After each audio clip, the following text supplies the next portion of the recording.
یہ جو رنگ تو نے بدلا ہے، یہ بدلا ہے کہ بدلا ہے؟ بسم اللہ الرحمن الرحیم. ناظرین کرام السلام علیکم. Hats of two Sohail Afridi صاحب ان پرٹیکولر، اور بلا شبہ مراد علی شاہ صاحب اور بلاول بھٹو صاحب کا بھی پورا حصہ ہے. ایک مرتبہ پھر ان سب نے مل جل کر ذوالفقار علی بھٹو صاحب کی یاد تازہ کر دی ہے. اب اس میں کس کا زیادہ کردار ہے یہ فیصلہ ظاہر ہے آپ خود ہی کر سکتے ہیں، لیکن بہرحال وہ ذوالفقار علی بھٹو کا زمانہ ہماری آنکھوں کے سامنے پوری قوت سے ریوائنڈ ہو گیا ہے. ایک مرتبہ پھر ذوالفقار علی بھٹو صاحب کے ایک ایئر مارشل ہوا کرتے تھے، چیف آف ایئر سٹاف، ان کے زمانے میں ایئر مارشل ذوالفقار علی خان صاحب. ان کو ذوالفقار علی بھٹو صاحب نے ایئر مارشل لگایا تھا، چیف آف ایئر سٹاف یعنی کہ لگایا تھا.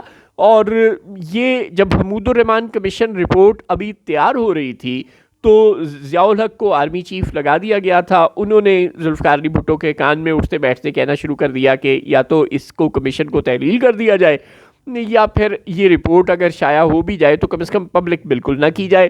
اور پھر یہی ہوا کہ جب وہ رپورٹ آ گئی بھٹو صاحب کے ہاتھ میں تو ضیاء الحق صاحب نے، جو کہ ظاہر ہے اس وقت آرمی چیف تھے، شدت سے مخالفت کی کابینہ کی ایک میٹنگ میں کہ اس رپورٹ کو پبلش نہیں کرنا چاہیے کیونکہ اس سے فوج کا مورال ڈاؤن ہوگا اور سپاہیوں کی دل آزاری ہوگی، اور وہ ان کی قیادت کے خلاف جب بات ہوگی تو انہیں برا لگے گا اور وغیرہ وغیرہ، اور دشمن کو شے ملے گی اور دشمن اور مضبوط ہوگا اور اسے ہماری کمزوریاں پتہ چلیں گی اور ہمارے دوست ملکوں سے تعلقات خراب ہو گئے. وہی ساری روایتی قسم کی باتیں انہوں نے کرنی شروع کر دیں.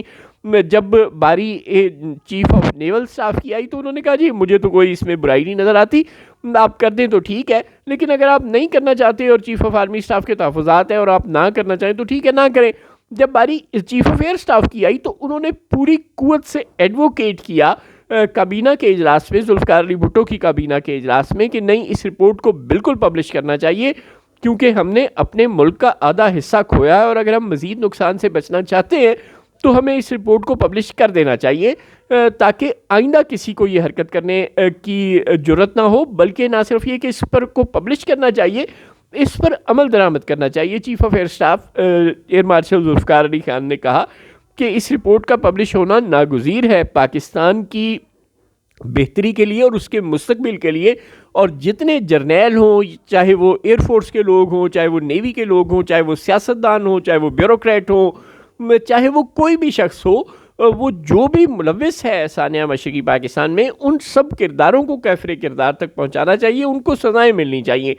لیکن پھر ہوا یہ کہ جو ضیاء الحق کی مخالفت کی اس کی وجہ سے بھٹو صاحب یہ رپورٹ پبلش نہ کر سکے. ایئر مارشل صاحب نے ایک جب یہ دیکھا کہ بھٹو صاحب تو اسے پبلش کرنے کی طرف اور اس پر عمل درآمد کی طرف کسی بھی طرف نہیں آ رہے، تو انہوں نے پھر بھٹو صاحب سے ملنے کی کوشش کی اور ان کو کنوے کرنے کی کوشش کی کہ اس کو پبلک کیا جائے. بھٹو صاحب نے ان سے ملنے کی جرت نہیں کی، اسلام آباد میں وہ نہ ملے اور خاموشی سے جب ویکینڈ آیا تو وہ چھٹی پر لاڑکانہ آ گئے. پھر انہوں نے ایئر چیف کو لاڑکانہ بلا لیا.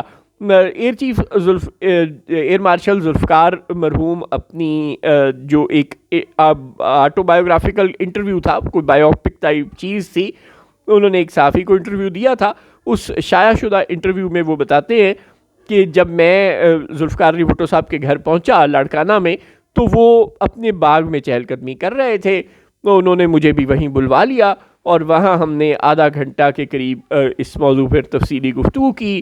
انہوں نے کہا کہ بتاؤ تم کیوں چاہتے ہو کہ اس رپورٹ کو پبلش کیا جائے اور اس پر عمل درآمد کیا جائے. تو ایئر مارشل ذوالفقار کہتے ہیں کہ میں نے پوری قوت سے تقریر کی، کوئی 13-14 منٹ لگائے پرائم منسٹر کو سمجھانے میں کہ جناب اگر یہ نہ پبلک ہوئی تو جرنیلوں کو شے ملے گی اور باقی لوگوں کو جو بھی ملوث تھے، چاہے وہ سیاستدان ہو چاہے وہ بیوروکریٹ، سب کو شے ملے گی اور آئندہ بھی پاکستان میں ایسے واقعات ہوں گے. یہ بہت بڑا سانحہ ہے اور اس میں جو لوگ ذمہ دار ہیں، جنہوں نے غفلت برتی ہے، جنہوں نے اپنے فرائض صحیح طرح انجام نہیں دیے، جن کا فرض تھا ملک کا دفاع کرنا، انہوں نے نہیں کیا اور پاکستان آج 2 لخت ہو گیا ہے. اور جنہوں نے بنگال میں ایسے مظالم کیے اور حالات کو وہ اس نہج پر لے آئے کہ ہمارے اپنے لوگ ہمارے خلاف ہو گئے، ان سب کا محاسبہ ہونا ضروری ہے اور یہ رپورٹ ان سب کا محاسبہ کرتی ہے. تو اس کو نہ صرف یہ کہ پبلش ہونا چاہیے بلکہ اس پر عمل درآمد بھی ہونا چاہیے. تو ذوالفقار علی بھٹو نے پوری بات ایئر مارشل ذوالفقار کی توجہ سے سننے کے بعد اس سے کہا کہ دیکھو ایئر مارشل، مجھے تم سے اتفاق ہے، ہونا ایسا چاہیے، لیکن میری مجبوری ہے، ضیاء الحق نہیں چاہتا، اور اگر میں نے اس کے خلاف ایسا کچھ کرنے کی کوشش کی تو پھر تم سمجھ سکتے ہو کہ اس کے بھی کوئی کانسیکوینسز ہوں گے. پھر فوج کا مورال اور جو ڈپلومیٹک ریلیشنز پر اثر وہ سب کچھ آئے گا، تو اس سے نمٹنا بھی پھر مشکل ہو جائے گا. ہمیں فوج کی مدد کی ضرورت ہوتی ہے. تمہیں پتہ ہے پہلے ہی اپوزیشن خلاف ہے اور حالات کسی بھی وقت خراب ہو سکتے ہیں. تو ایسے میں اگر فوج نے پھر کوئی گڑبڑ کی تو مشکل ہو جائے گا جمہوری حکومت کے لیے. اس لیے میرا مشورہ ہے کہ فی الحال ہم اس کم از کم رپورٹ کو نہ پبلش کرتے ہیں، نہ اس پر عمل درآمد کرتے ہیں. ابھی تم چپ کر جاؤ. اور ایئر مارشل نے کہا ٹھیک ہے سر، اگر آپ کہتے ہیں تو چپ کر جاتا ہوں. تو ایئر مارشل کہتے ہیں کہ جب میں جانے لگا تو ذوالفقار علی بھٹو نے کہا کہ لیکن ایئر مارشل یاد رکھنا کہ اب میں تو اس رپورٹ کو پبلش کرنا چاہتا ہوں لیکن آرمی چیف کی وجہ سے نہیں کر رہا، مگر کل جب مورخ تاریخ لکھے گا تو وہ یہی کہے گا کہ ایک جمہوری وزیر اعظم نے رپورٹ پبلش نہیں کی اور وہ جرنیل کو کلین چٹ دے دے گا. ایئر مارشل کہتے ہیں کہ اس بات پر میں نے اور بھٹو صاحب نے ایک کہکا لگایا، مشترکہ کہکا، اور اس کے بعد میں ان کو سلوٹ مار کے واپس اپنے گھر آ گیا اور بھٹو صاحب وہیں رہ گئے. اللہ اللہ خیر صلی اللہ. تو مراد علی شاہ صاحب نے بلاول بھٹو کی ہدایت پر بقول وزیر سندھ کے جو بلدیات کے وزیر ہیں ناصر حسین شاہ صاحب، کہ مراد علی شاہ صاحب نے خود سے کچھ نہیں کیا تھا، انہیں ان کے چیئرمین بلاول بھٹو نے آرڈر دیا تھا کہ وہ سی ایم سہیل آفریدی کا پوری پروٹوکول دیں اور استقبال کریں. انہوں نے اس حکم پر عمل درآمد کرتے ہوئے ان کو کراچی میں ویلکم کیا. وہ 1-1.5 دن کراچی میں گھومتے پھرتے رہے، کوئی رکاوٹ کا سامنا نہیں کیا. پھر وہ حیدرآباد چلے گئے، کسی رکاوٹ کا سامنا نہیں کیا. پھر حیدرآباد میں انہوں نے 1-2 جگہ خطابات کیے، 1-2 ملاقاتیں کیں، کوئی مسئلہ نہیں پیش آیا.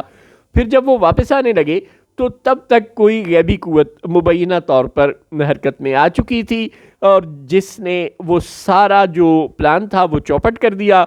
اور آفریدی صاحب حیدرآباد سے نکلنے سے لے کر اور کراچی چھوڑنے تک سندھ حکومت کے خلاف بولتے رہے کہ سندھ حکومت نے ظلم کیا، سندھ حکومت نے ظلم کیا، یہ الیکٹڈ حکومت نہیں ہے اور اس نے ظلم کیا. اور انہوں نے کہیں نام نہیں لیا کہ میں سندھ حکومت کی مجبوری سمجھتا ہوں، اس کے پیچھے بھی تو کوئی ہوگا نا جس نے اسے ایسا کرنے پر مجبور کیا.